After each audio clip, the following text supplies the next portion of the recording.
건강의 세계 다큐 프라임.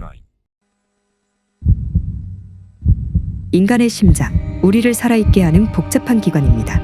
그러나 전 세계적으로 주요 사망 원인 중 하나인 심장병은 계속해서 수많은 생명을 앗아가고 있습니다. 전통적인 치료법은 증상 관리에 중점을 두지만 심장의 진정한 잠재력을 여는 방법이 있다면 어떨까요?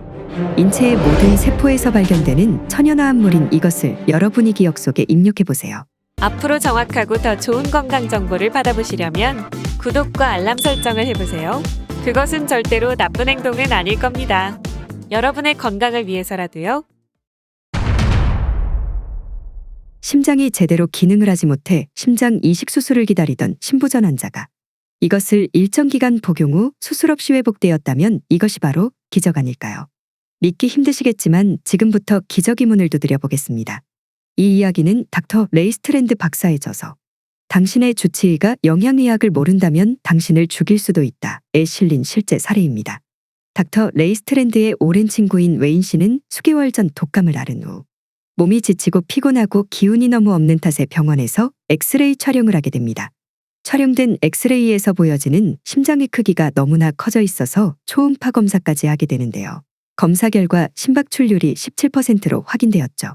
여기서 심박출률에 대해 잠깐 설명드리자면 심장이 얼마나 강하게 뛰는지를 알아보는 검사법입니다. 보통 건강한 사람의 심박출률은 50에서 70%인 걸 감안하면 얼마나 악화가 돼 있었는지를 알 수 있겠죠?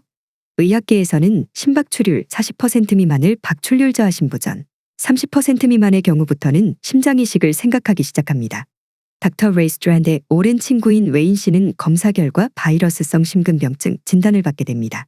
진단 이후에 항응고제를 비롯한 여러 약물들을 처방했지만 결과는 심박출량 23%라는 약간의 호전 증상이 있었을 뿐 비관적이었습니다. 그는 결국 심장이식 대기자 명단에까지 이름을 올리게 됩니다.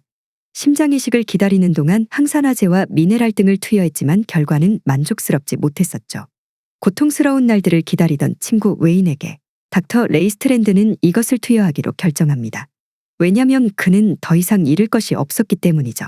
오래전부터 이 물질이 심장질환과 신부전에 효과가 있다는 연구 결과가 있었음에도 불구하고 이것을 임상에 직접적으로 적용하는 의사들은 거의 없었습니다. 시간이 지난 지금의 현실에서도 마찬가지라는 것이 안타깝기만 하네요. 4개월간 이것을 복용 후 웨인 씨의 심박출률은 무려 51%까지 회복을 합니다. 수주 후의 재검사에서는 58%라는 정상인 범주에까지 들어가게 되는데요. 자전거를 10km 가까이 타는 것은 물론이고요. 정상적인 직장 생활도 가능하게 된 웨인 씨는 수년이 흐른 지금도 심박출률을 정상으로 유지하고 있습니다. 이 드라마틱한 이야기가 실제 사례라는 것이 닥터 레이스트랜드에 져서 주치의가 영양의학을 모른다면 당신을 죽일 수도 있다. 책의 제목을 더욱더 와닿게 하는 것 같습니다. 어떠한 약물도 쓰지 않고 17%의 신부전 환자가 58%의 정상인 범주까지 갈 수 있게 만든 이 강력한 물질은 무엇일까요? 1년, 2년도 생존하기 힘든 신부전 환자들을 치료한 이 기적의 물질은 바로 코엔자임 Q10입니다. 이 정도면 제가 기적이라고 표현하는 것에 여러분들도 동의하시겠죠? 비단 이번 케이스만 있는 것이 아니라는 게 더 놀라울 따름이네요. 이러한 사례는 전 세계적으로도 수백 건이 보고되고 있습니다. 여기서 또 한 번 기능의학의 힘을 느끼게 되는데요. 그럼 본격적으로 코엔자임 Q10에 대해서 알아보도록 하겠습니다. 코엔자임 Q10은 ATP 형태로 에너지를 생성하는 과정 전자전달 사슬에서 중요한 역할을 하는데요. 심장이 올바르게 기능하려면 상당한 양의 ATP가 필요합니다. 이런 이유에서 코엔자임 Q10을 보충함으로써 환자는 에너지 생산을 촉진하여 심장 기능과 전반적인 건강을 개선할 수 있습니다. 또한 항산화제 역할을 하여 자유 라디칼이라고 하는 유해한 분자로 인한 손상으로부터 세포를 보호합니다. 우리 인간의 신체는 코엔자임 Q10의 수치가 감소하면 심장병으로 이어질 수 있습니다. 연구에 따르면 코엔자임 Q10을 꾸준하게 보충한 사람들은 염증을 줄이고 심장 기능을 향상시킬 수 있었습니다. 코엔자임 Q10의 이점은 심장 건강을 훨씬 뛰어넘습니다. 운동 능력 향상에서 염증 감소 및 뇌기능 개선에 이르기까지 신체에 몇 가지 뛰어난 효과가 있는 것으로 밝혀졌습니다. 이러한 뛰어난 효과를 살펴보겠습니다. 첫째, 근육 손상과 피로를 줄여 운동 성능을 높일 수 있습니다. 우리 인간의 심장이 근육으로 구성되어 있다는 걸 감안하면 그리 놀라운 일도 아닙니다. 근육 손상을 줄여준다는 것은 어찌 보면 당연한 결과가 아닐까 생각해 봅니다. 둘째, 암이나 알츠하이머병과 같은 여러 만성 질환과 관련된 염증을 줄이는 데 도움이 될 수 있습니다. 셋째, 편두통의 빈도와 심각성을 줄여 편두통으로 고통받는 사람들의 삶의 질을 향상시키는 데 도움이 될 수 있습니다.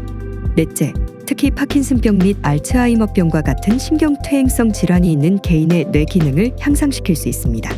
마지막으로 노화 과정의 핵심 요소인 산화 스트레스로부터 신체를 보호하는 데 도움이 될 수 있습니다.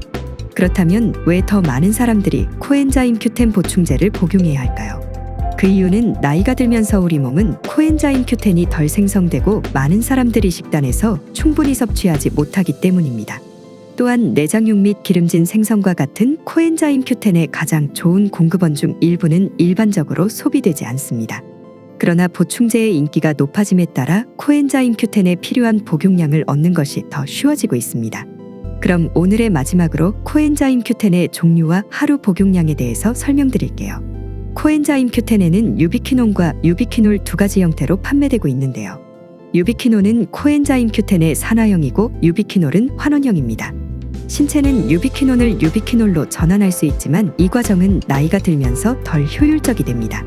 유비퀴놀은 생물학적 이용 가능성이 더 높은 것으로 생각되며 이는 신체가 흡수하기 더 쉽다는 것을 의미합니다. 많은 의사들은 40세 이후에는 흡수력이 비교적 뛰어난 환원형인 유비퀴놀을 권장하고 있습니다. 하루 복용량은 개인과 필요에 따라 달라질 수 있지만 연구에 따르면 매일 100에서 300mg의 코엔자임 Q10을 복용하는 것이 일반적으로 안전하고 내약성이 좋습니다. 하지만 심부전이나 기타 심장 관련 질환이 있으신 분들은 300mg 이상의 고용량을 권장합니다. 심장병에 대한 두려움은 이해할 수 있지만 이제 우리는 마음대로 사용할 수 있는 강력한 도구를 갖게 되었습니다. 한때 거의 알려지지 않은 물질이었던 코엔자임 Q10은 이제 세계에서 가장 치명적인 질병 중 하나에 대한 잠재적인 해결책입니다. 심장을 치유하는 그 능력은 기적이나 다름없으며 우리는 그것이 가질 수 있는 다른 이점을 상상할 수 있을 뿐입니다. 보충제의 가용성이 증가함에 따라 코엔자임 Q10과 이에 의존하는 사람들의 미래는 밝다고 믿습니다. 오늘 방송이 좋으셨다면 건강의 세계 채널을 구독해 주시고 소중한 분들께 공유해 주세요. 여러분이 공유해 주시면 설득은 제가 하겠습니다. 시청해 주셔서 감사합니다.